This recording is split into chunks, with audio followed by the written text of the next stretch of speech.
Hello. फिर से मैं ऑनलाइन आ गई। मुझे ना कुछ चीज़ें शेयर करनी थी और मेरी ये हैबिट रही है कि जब मुझे कुछ नई चीज़ें सीखने को मिलती है तो मैं श्योर मेरे व्यूवर्स के साथ उसको शेयर करती हूँ। और अभी तक ऐसा हुआ है कि मैंने जो है वो अपने यूट्यूब के माध्यम से या इंस्टाग्राम के माध्यम से जहाँ पे मैं रील्स बनाकर रेडी कर सक मीन्स अपलोड कर सकती हूँ तो मैं गई हूँ। पर मुझे ये फेसबुक पे लाइव आना काफी अच्छा लगता है कि यहीं पे यहीं अपलोड भी हो जाता है, काम भी हो जाता है और थोड़ी सी ऊपर नीचे मिस्टेक्स होती है बोलने में। तो मेरी ऑडियंस जो है, मेरे व्यूवर्स जो है वो उसके मामले में मुझे कुछ कहते नहीं है, तो बहुत ही हम्बल है उस मामले में। तो कल एक बात पे मेरे बेटे ने मुझे बहुत अच्छी बात की। और हम कुछ बात पे चर्चा कर रहे थे तो मैंने बहुत पहले कोट पढ़ा था और मेरा ये मानना भी है, एक्चुअली मैं खुद भी ये मानती हूँ कि कई बार ऐसा होता है कि अ, अ, हमारे पास अगर दो चॉइस हो, बी काइंड, बी ट्रूथफुल, यानी कि हम नम्र बने रहे या हम सच्चे बने।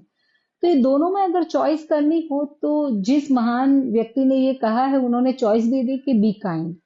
अगर आपके पास दो चॉइसेस हो कि आप हम्बल बने रहे, काइंड, दयालु बने रहे, आपके दिल में लोगों के लिए दया हो, ऐसे आप बने रहे या आप सच चुने, तो आप कौन सा बात को चुने? दो ऑप्शन आपको दिए गए तो उन्होंने कहा कि आप हमेशा काइंडनेस को चुने, यानी कि हमेशा नरमी से पेश आने वाले इंसान के तौर पर अपने आप को प्रस्तुत करें। तो कल हम लोग इस तरह से बात करते, कई बार क्या होता है कि चीजें बहुत सच्ची होती है। मैं मेरे बेटे ने जो मुझे गाइडेंस दिया उस पे आती हूँ और मुझे है ना किसी से भी सीखने में कोई शर्म नहीं है। अगर वो मेरा बेटा भी है 18 साल का तो वो भी मुझे, हालांकि आप बिलीव नहीं करोगे, मेरा बेटा तो मुझे 12-13 साल का था तब से मुझे कई मामलों में वो एडवाइस देता है। कई बार समझो हमारे भी रिश्तों में, फ्रेंडशिप में कभी कभी छोटे मोटे ऊंच नीच आती है तो मैं उसे कहती हूँ कि किस तरह से हैंडल करूँ, क्योंकि हमारे जैसे जो इमोशनल लोग हैं उनको बहुत जल्दी ये बुरा लग जाता है। और हम इमोशनल लोग जो है वो हमेशा एक प्योर इंटेंशन के साथ आते हैं ना, प्योर होता है। हम किसी के लिए कुछ करते हैं तो उसमें हमारे जज्बात बहुत बड़ा रोल प्ले करते हैं। तो कई बार ऐसा होता है कि हम सच्चे होते हैं, कई बार हम सोचते हैं कि भाई मैंने क्या कहा, मैंने तो सच ही कहा ना, जो था वो मैंने कह दिया। पर ये ऑथर ये बोलता है कि if you have a choice to be kind और बी राइट, चूज काइंड। यानी कि अगर आपके पास दो प्रस्ताव है कि आप भले इंसान बने रहना चाहते हो या सच्चे इंसान दिखना चाहते हो, तो उसमें से आप भले बने रहना पसंद करना। क्यों? क्योंकि कई बार क्या है कि सच जो है वो सच में, ऐसे ही लोगों ने नहीं कहा है कि सच बहुत कड़वा होता है। सच कड़वा होता है और कई बार लोगों में सच को हजम करने की, सच को सहन करने की शक्ति इतनी नहीं होती है। और कई बार हम सच होते हैं, पर हम जब सच बोलते हैं तब उस कार्य करने के पीछे जो सामने वाले का जो जज्बात था, उन्होंने जो मेहनत की थी, उन्होंने जो एफर्ट लिए थे, उन्होंने जो निस्वार्थ भाव से वो कार्य किया था, हम उन सबको भूल जाते हैं और हम सच हो जाते हैं। और हम सोचते हैं मैंने तो सच ही बोला ना, मैंने क्या किया ना।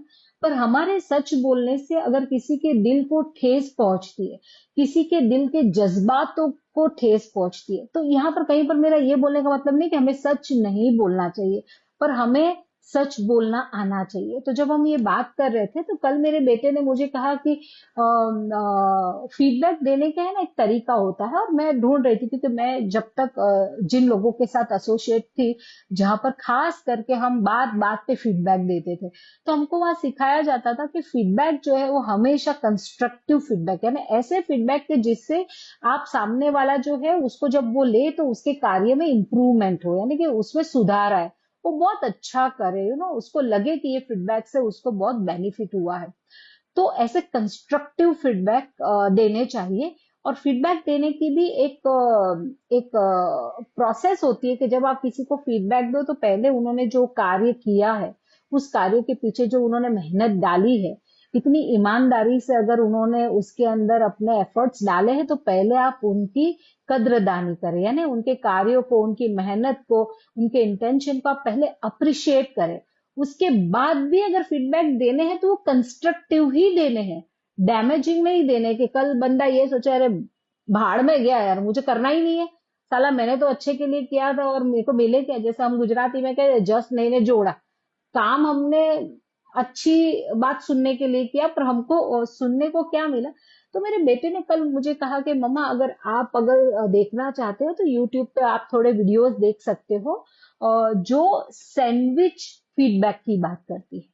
और फिर मैंने पहले मेरे बेटे से ही समझा, तो मेरे बेटे ने मुझे बहुत अच्छा एग्जाम्पल दिया। मेरे बेटे ने बोला कि मम्मा देखो आपने बिरयानी बनाई, ठीक है, अब मुझे बिरयानी के अंदर कुछ एक चीज या दो तीन चीजों के बारे में आपको बताना है। तो मैं जब बिरयानी खा रहा हूँ तो मैं आपको कहूंगा कि मम्मा आपने बिरयानी बहुत अच्छी बनाई है और मुझे बिरयानी बहुत अच्छी लगी, आपने इतनी मेहनत करी ना, छुट्टी के दिन आपने अपनी छुट्टी मेरी पसंदीदा चीज को बनाने में आपने छुट्टी यूटिलाइज करी, तो mummy I am really thankful to you. पर मम्मा आपने है ना बिरयानी में चिकन बहुत कम डाले हैं, तो मम्मा अगर नेक्स्ट टाइम आप बनाओगे ना तो चिकन आप ज्यादा डालोगे ना, तो बिरयानी की फ्लेवर और अरोमा और अच्छा बन जाएगा और मजा आएगी खाने में। और फिर मैं आपको आखिर में कहूंगा पर आप बिरयानी बनाते रहे ना मम्मा, आप बहुत अच्छी बिरयानी बनाते हैं।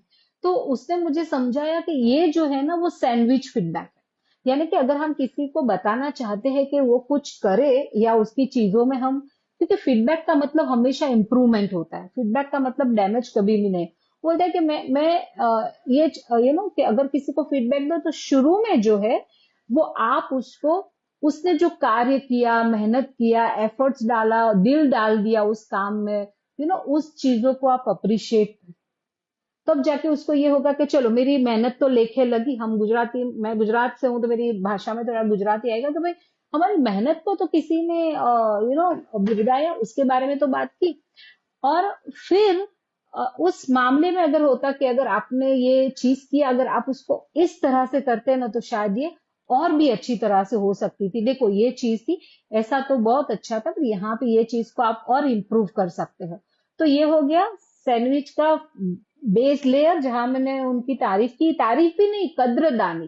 तारीफ तो हम मांगते, तारीफ तो हुई नहीं, जब हम फीडबैक देते तो तारीफ की बात नहीं आती, पर एटलीस्ट उन्होंने जो एफर्ट्स और मेहनत डाली है उसके हम कद्रदानी करें, तो उसका हमने एक ब्रेड बना दिया। उसके अंदर सैंडविच का जो मसाला है वो इम्प्रूवमेंट का है, क्योंकि ब्रेड में हम चेंजेस नहीं ला सकते हैं, पर मसाले में तो ला सकते हैं ना। हमारा सैंडविच जो है वो पनीर सैंडविच भी बन सकता है, चिकन सैंडविच भी बन सकता है, मेयो सैंडविच भी बन सकता है, कुछ और सैंडविच भी बन सकता है। आजकल तो वेफर सैंडविच बनने लगे हैं, कई सारी अलग अलग चीजें हैं, तो उसके अंदर की चीजों में हम बदलाव ला सकते हैं, चेंज कर सकते हैं, उसमें वैरायटी ला सकते हैं, उसको और एनहेंस कर सकते हैं, फ्लेवर चेंज कर सकते हैं, पसंदगी चेंज कर सकते हैं, वो सारी चीज हम वहां पे कर सकते हैं। तो वो मसाला बदलने की हम उनको सजेशन देते, कंस्ट्रक्टिव देते, हम उसको बताते कि ये करते ना तो इसका जो एनहेंसमेंट है वो और भी ऊपर हो जाता, और फिर वापस हम उस पे और एक ब्रेड की लेयर बनाते ताकि जो वो पूरा इम्पैक्ट है वो इंटैक्ट रहे। सैंडविच खाने में मजा तब आती है ना जब हम पूरा सैंडविच उठा के, या उसके जो पीसेस किए होते हैं उसमें से एक पीस पूरा बॉटम से लेके टॉप तक हम उसको उठा के खाए, ताकि वो ब्रेड और उसके बीच के जो मसाले की भी हम जो है वो साथ में ही हम उसको एंजॉय कर सके। तो फिर एक ब्रेड का लेयर लगाना है, पर हालांकि आपने बहुत ही अच्छी चीजें की, ये करते रहना, पर जब नेक्स्ट टाइम आप करो तो ये जो मैंने फीडबैक बताया अगर ये करोगे तो मेरा ऐसा ओपिनियन है कि आप और ज्यादा अच्छा कर सकोगे। तो मुझे कल बहुत अच्छी चीज जानने मिली और मुझे बहुत खुशी हुई। और मैं ये भी एक चीज समझती हूँ कि देखो गलतियां इंसान से होती है, किसी भी इंसान को सब कुछ तो आता नहीं होता है। और मेरे एक बहुत ही बड़े सर थे जिनके साथ मैंने काम करती थी, तो वो मेरे बॉस थे। तो वो मुझे हमेशा ये कहते थे कि देखो दिलशन, कभी कोई हमारी चीजों में खामियां निकाले या हमें कोई फीडबैक दे तो उसका बिल्कुल भी बुरा नहीं लगाओ। क्योंकि देखो जो काम करता है ना खामियां उसी में निकलती है। जब काम ही नहीं होगा तो नुक्स निकलेंगे किसमें। अगर मैंने रोटी बनाई है और गोल नहीं बनी है तो कोई बोलेगा ना कि गोल नहीं बनी, पर रोटी तो बनी है ना। रोटी बनेगी ही नहीं तो कोई गोल बनी है या चौरस बनी है या कैसी भी बनी है उसके बारे में तो बात ही नहीं कर सकता। तो जब हम काम करते हैं ना तभी लोग बात करते हैं। तो इस मामले में मुझे वापस ऑनलाइन आना पड़ेगा, मैं थोड़ी देर के बाद वापस आपके साथ जुड़ने जा रही हूँ। मुझे और एक बात कहनी है, पर मैं चाहती हूँ कि ये वीडियो अलग से सेव हो जाए और फिर हम इसकी बात करें। और वो बात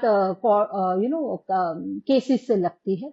मीन्स मिलती जुलती है, तो उसके लिए मैं फिर से ऑनलाइन आ रही हूँ। आप बने रहिए।